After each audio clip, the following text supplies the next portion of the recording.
Hello, my name is Jennifer, and I'm an associate counselor with HD Christian Family Counseling. Welcome to our series on good sleep. So, there's a ton of advice out there about sleep, and some of it's just flat out wrong and will definitely make your sleep worse, especially if you struggle with insomnia. The chief amongst these is that you have to go to bed at the exact same time each night.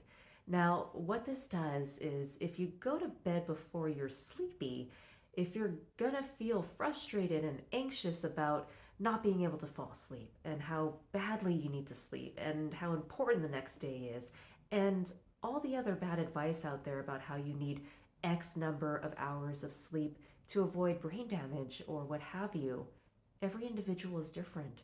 Is that all of this advice is going to make your anxiety worse?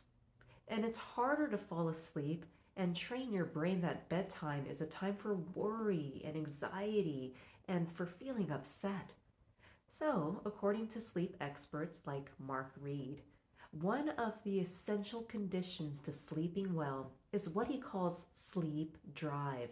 Your sleep drive is the need for sleep that your body builds up naturally the longer you're awake.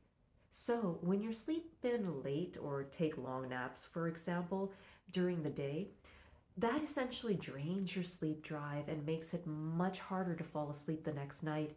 Instead, a much better strategy than going to bed at the same time each night is to write this down.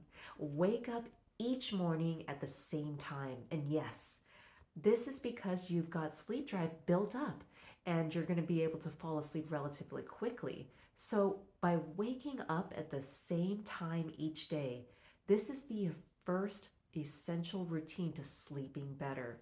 For good sleep, it's much more important than going to bed at the same time each night. And number two, and we will talk about this more in depth in our Good Sleep series, is that you're going to want to use early morning light and evening dimness to help yourself get good sleep. Thank you for joining me and be well.